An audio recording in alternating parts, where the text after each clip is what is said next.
और इस वीडियो में यार हम बात करने वाले हैं जो अपनी टाटा नैनो है इसकी रीसेल वैल्यू के बारे में। इतनी तेज बारिश में तो मैं नैनो को पहली बार चला रहा हूँ और अभी इसका वाइपर भी फुल स्पीड में चल रहा है। तो यार अगर रीसेल वैल्यू की बात करें ना तो नैनो आप कभी भी ये सोच के तो मत ही खरीदना। तो स्वागत है यार आप सभी का एक और नए दिन में। अभी टाइम देख लो, सुबह के 9 बज रहे हैं, 9 नहीं 10 बज रहे हैं और फिलहाल अपनी नैनो को लेके निकल चुका हूँ। ये देख लो कितनी तगड़ी बारिश हो रही है, बहुत ज्यादा तेज बारिश हो रही है यार। इतनी तेज बारिश में तो मैं नैनो को पहली बार चला रहा हूँ और अभी इसका वाइपर भी फुल स्पीड में चल रहा है। एक तो बारिश में भी लोगों को चैन नहीं है, ओवरटेक करने में लगे हुए हैं। भाई साहब बारिश देख रहे हो, क्या तगड़ी बारिश हो रही है।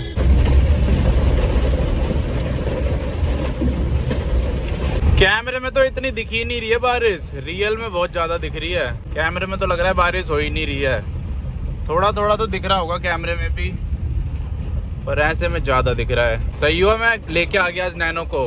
अभी फिलहाल ना मैं स्कूटी से आने वाला था, स्कूटी से आता फिर तो हालत ही खराब हो जाती, भीग जाता पूरा का पूरा। तो अभी अपनी नैनो को लेके पहुंच चुका हूँ कुछ इस तरह की जगह पे। अब बारिश कम हो गई आज तो यार, इतनी तगड़ी बारिश हो गई, इतनी तगड़ी बारिश हो गई हमारे यहाँ। वो तो सही है अपने पास नैनो है, तभी देख लो मैं एकदम सूखा हूँ, जूते भी एकदम साफ है, ये देख रहे हो।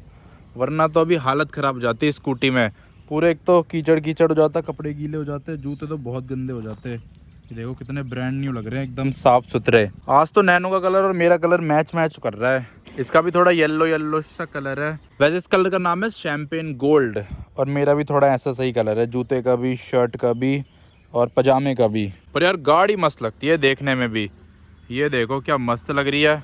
तो अब टाइम यार शाम के 4 बजने वाले हैं और देख लो कितनी तेज धूप निकल गई है। अभी इतनी तेज बारिश हो रही थी, ऐसा लग ही नहीं रहा था कभी धूप निकलेगी आज, लेकिन अब इतनी तेज धूप निकल गई, कुछ पता ही नहीं चलता आजकल मौसम का, कभी भी कुछ भी हो जाता है। अब यहाँ पे जाम लग गया थोड़ा थोड़ा सा। वैसे घर जाने के लिए मेरे पे 3 रास्ते हैं, पर मेरे को एक थोड़े लंबे रास्ते से जाना पड़ेगा क्योंकि ना पानी भर जाता है यहाँ पे, पानी भर रखा होगा जो शॉर्टकट रास्ता है जिससे मैं अक्सर जाता रहता हूँ। ये देखो यहाँ पे अभी तक भी पानी है। और देखो हमारे यहाँ ऑटो में ना ऐसे जाते हैं लटक के, पहले मैं भी ऐसे जाया करता था जब ऑटो से अप डाउन करता था पहले। क्या अभी भी अगर मैं ऑटो से जाता हूँ तो मेरे को ऐसे ही बिठाते हैं साइड में, लड़कों को सबको यहीं बिठा देते हैं। और यार यहाँ के रोड भी खराब से हो रहे हैं। और इस वीडियो में यार हम बात करने वाले हैं जो अपनी टाटा नैनो है इसकी रीसेल वैल्यू के बारे में, कि अगर आप अपने लिए टाटा नैनो खरीदते हो अभी के टाइम पे 2025 में या 26 में, जब भी आप ये वीडियो देख रहे हो, तो उसको लेने का कोई आपका फायदा भी होगा। अगर आप बेचने जाते हो कल को, मान लो आपको पैसों की जरूरत है, आपको अपनी गाड़ी बेचनी है, तो क्या उसको बेच के थोड़े पैसे मिल पाएंगे या फिर उसको बेच के आप कुछ और गाड़ी खरीद पाओगे, तो उसी के बारे में बात करेंगे इस वीडियो में। क्योंकि एक भाई का कमेंट आया था, वो पूछ रहे थे कि नैनो कितने की बिकती है, मतलब रीसेल वैल्यू कैसी है नैनो की। वैसे बहुत सारे लोगों को पता भी होगा जिन्होंने नैनो खरीदी है, जिन्होंने रख रखी है, लेकिन जिन्होंने नैनो कभी रखी नहीं है उनको नैनो के बारे में इतना पता नहीं है, तो उनके लिए वीडियो काफ़ी हेल्पफुल हो सकती है। तो यार अगर रीसेल वैल्यू की बात करें ना तो नैनो आप कभी भी ये सोच के तो मत ही खरीदना कि कल को इसको बेच के आप कुछ कर पाओगे, आपको कुछ पैसे मिलेंगे, ये सोच के तो बिल्कुल भी मत लेना नैनो।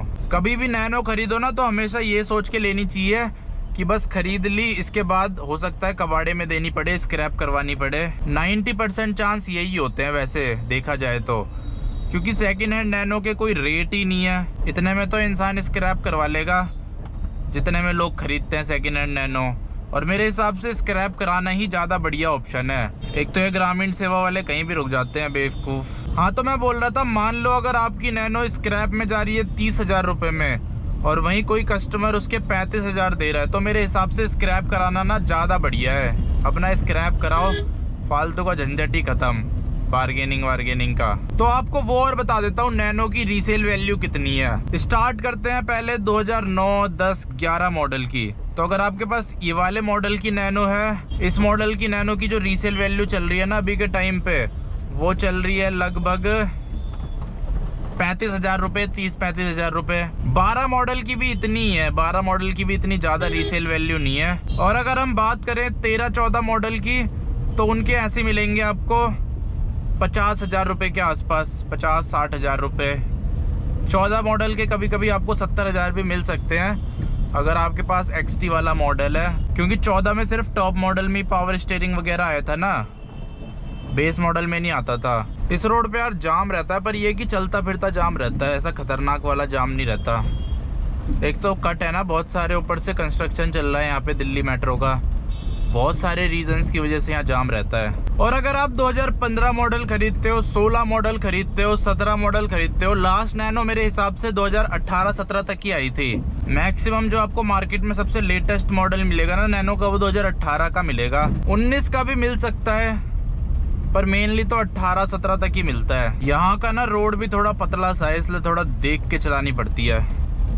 बड़ी बड़ी गाड़ियाँ तो निकल नहीं पाती दोनों एक साथ, छोटी छोटी तो निकल जाती है, या तो फिर एक बड़ी गाड़ी हो एक छोटी गाड़ी हो तब भी निकल जाती है, जैसे मेरी गाड़ी निकले जा रही है, नहीं तो बहुत सारे लोग तो यहाँ रुक जाते हैं। हाँ, तो आपको 15, 16, 17 मॉडल की रीसेल वैल्यू बता देता हूँ। ये गाड़ियाँ बिक जाती है मतलब 1 लाख रुपए के आसपास, 15, 16, 17, 18, 1 से 1.5 लाख तक जाती है अगर 2018 मॉडल है आपके पास, और वो भी खासकर अगर ऑटोमेटिक है तो वो 1.5 लाख तक चली जाती है। अब ऐसे जो ये प्राइस है ना, रीसेल वैल्यू है, इसमें कुछ कुछ लोगों का फ़ायदा भी होता है, कुछ कुछ लोगों का नुकसान भी होता है।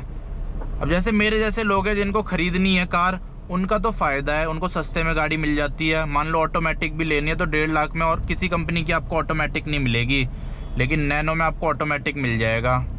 बहुत बार नीड होती है ना ऑटोमेटिक गाड़ी की, तो वो नीड नैनो पूरा कर सकती है बहुत ही सस्ते में। नैनो के अलावा और कोई इतने सस्ते में पूरा नहीं कर सकता।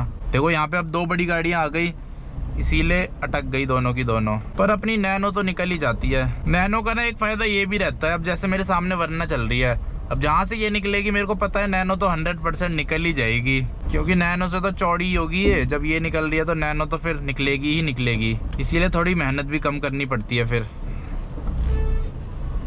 हाँ, तो मैं बोल रहा था जिनको गाड़ी खरीदनी है उनका तो फ़ायदा है, लेकिन जिनको बेचनी है उनका नुकसान होता है। उनको सस्ते में बेचनी पड़ती है। मान लो किसी ने ऑटोमेटिक नैनो आज से लगभग 5-6 साल पहले खरीदी होगी ब्रांड न्यू, तो उसको वो 4 लाख से भी ज़्यादा की पड़ी होगी, 5-6 लाख रुपए की, और आज उसे वो बेचनी पड़ रही है 1-1.5 लाख रुपए में, तो कितना ज़्यादा डेप्रिसिएशन हो गया। अब जैसे ये मेरी नैनो देख लो, इसका जो बिल था ना जिसने खरीदी होगी सबसे पहले, तो उसने ये खरीदी थी लगभग 3.5 लाख रुपए की, और मैंने ये खरीदी है 50,000 रुपए की, तो कितना ज़्यादा डेप्रिसिएशन हो गया। इसीलिए जिसने बेची उसका नुकसान हुआ, लेकिन मेरा फ़ायदा हुआ कि मेरे को सस्ते में कार के मज़े मिल रहे हैं। अपना मस्त बारिश के मौसम में गाड़ी में बैठ के जा रहा हूँ, एसी चला के गाने सुनते हुए, चाहे बारिश हो, गर्मी हो, ठंडी हो। ठंड में हीटर चल जाता है बहुत तगड़ा, और 4 लोग भी बैठ के घूम लेते हैं, मतलब मस्त चीज़ है। पर इसके रेट यार बढ़ गए थे, ऐसा नहीं है कि ये 1 लाख रुपए में आती थी उस टाइम, बहुत महंगी आती थी उस टाइम पे। क्योंकि ना बहुत सारे लोग मेरे को ऐसे भी मिले हैं जिन्होंने 6-6 लाख रुपए में भी नैनो ली है। मतलब ऐसे प्राइस थोड़ा कम होगा, लेकिन इंटरेस्ट भी लग जाता है ना जब हम EMI पे लेते हैं, तो EMI पे इंटरेस्ट मिला के 6 लाख की पड़ी बहुत सारे लोगों को नैनो। मैं तो कभी ना लूँ 6 लाख रुपए में नैनो, और खासकर अब तो बिल्कुल नहीं लूँगा जब मेरे को इतने सस्ते में मिल गई है। और अब मान लो मैंने ये नैनो खरीद ली थी 50,000 रुपए में, और गाड़ी एकदम मस्त है, कोई कमी नहीं है इसमें। और जब ये एक्सपायर होने वाली होगी, या अभी भी मैं इसे बेचने जाता हूँ, तो ये 40, 45 या मैक्सिमम 50 में बिकेगी। तो इसलिए मेरे को बेचने का कोई फ़ायदा ही नहीं लगता। इससे बढ़िया तो मैं कटवा दूंगा, स्क्रैप करवा दूंगा, 30,000 रुपये वहाँ से भी मिल जाएंगे मेरे को। बेचने में तो झंझट होता है, पहले कोई आएगा देखने, वो चला के देखेगा, 10 लोग आएंगे, कोई बोलेगा ये कमी है, कोई बोलेगा ये कमी है, कोई बोलेगा ये हो रखा है, वो हो रखा है। इससे बढ़िया है अपना स्क्रैप करवाओ, कोई झंझट ही नहीं है, ना ट्रांसफ़र कराने की झंझट, ना चालान भरने का झंझट, किसी भी चीज़ का झंझट नहीं है। इसीलिए ना नैनो के लिए मेरे को स्क्रैप वाला प्रोसेस ज़्यादा बढ़िया लगता है। पहले अपना चला लो, सारे पैसे वसूल कर लो, उसके बाद स्क्रैप करवा दो। और स्क्रैप में एक और चीज़ है, चाहे मैं अभी स्क्रैप कराऊँ या बाद में कराऊँ, सेम ही प्राइस मिलेगा मुझे। चाहे गाड़ी के 1 साल बच्चे हो, 2 साल बच्चे हो, या कुछ महीने बच्चे हो, सेम ही प्राइस मिलता है स्क्रैप में। इसीलिए अभी इतना कोई फ़ायदा भी नहीं है स्क्रैप करवाने का। जब तक इसकी वैलिडिटी बची है तब तक चलाओ, आराम से पैसे वसूल करो, उसके बाद स्क्रैप करवा दो। इसीलिए अगर आप भी नैनो ले रहे हो ना इस टाइम, तो यही सोच के लेना। कहीं नैनो तो OLX पे ऐसी भी लग रखी है, वो कई सालों से लग रखी है, लेकिन आज तक भी बिक नहीं पाई है, क्योंकि वो प्राइस ज़्यादा मांग रहे हैं। तो इसीलिए मान लो अगर आप प्राइस ज़्यादा भी रखते हो ना, फिर आपकी नैनो ऐसी रह जाएगी, बिकेगी नहीं। Take me back to a place where I felt at home. Take me back to a day when we weren't alone. Take me back to an age when the world felt small. Way back before we blew it all. Take me back to a place where I felt at home. Take me back to a day when we weren't